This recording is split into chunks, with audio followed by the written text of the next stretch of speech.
Okay, hi again, guys. This is video number 2 of 2 about house and land packages 101. So this one is, should you buy your house or land first and why? So we see quite often people go and buy a block of land and then regret that purchase because it may not fit the house that you're looking to build. Now, we're not saying that you should go and buy a house first, but we're not saying that you should just go and buy land without thinking about the house either. So there is a bit of a process.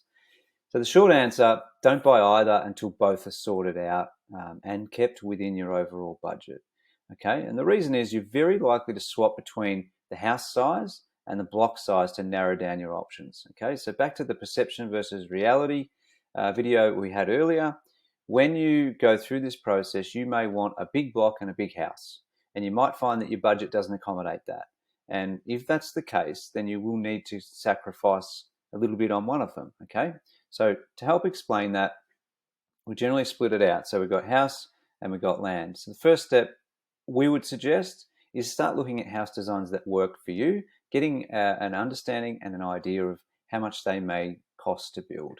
You don't need to go and get 25 quotes, but you can ask the question, like in the previous video, we have suggested one of the tips, ask how much a house is usually when it's built by a client. So you say, this house, this design, when someone builds it, roughly, what is it that they spend? And just say, look, even a $20,000 or $30,000 guide.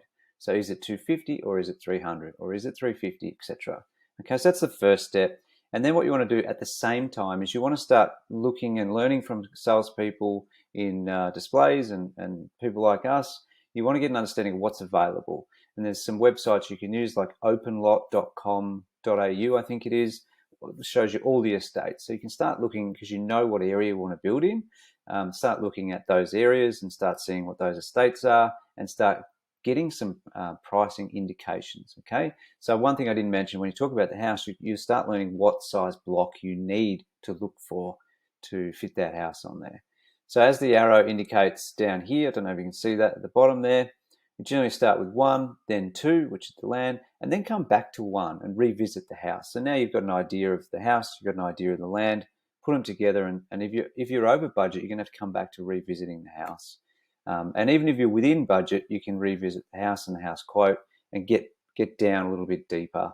And then again, you'll circle back, I should say, to land to top that off. One of the things, I guess our suggestions is just do not buy any land until you get a quote for a design that you like and one that fits. Okay, so this is actually a sighting of a real purchase. Now, this little thing here is where an electrical substation was, and the client bought the block, said they didn't really realize it, perhaps maybe that was explained, but they didn't quite understand it, and they wanted this design, which obviously won't fit. Okay, so you'd have to bring that into there to make this work, and they were really disappointed. And this sort of stuff happens quite regularly. Okay, so be sure to start with house, get some education, some understanding on blocks, and then come back to house and go back to land. So hopefully that makes sense. Just a bit of a tip for you. It's not preferring one over the other. It's actually, we suggest go to both before you commit to any of them.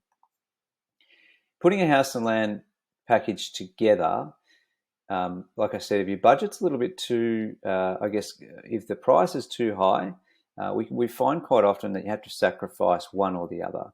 Okay, so I'm not saying you're in that position, but most of the time, truth be told, that perception down to reality situation, most of the time people do have to sacrifice one or the other. Now, there's no right or wrong here. So you may choose to pick a smaller house and a better location or a bigger block. And that's this example here. So you put more weight into the land, so you're going to pick a smaller house. Now, some people choose to do the opposite.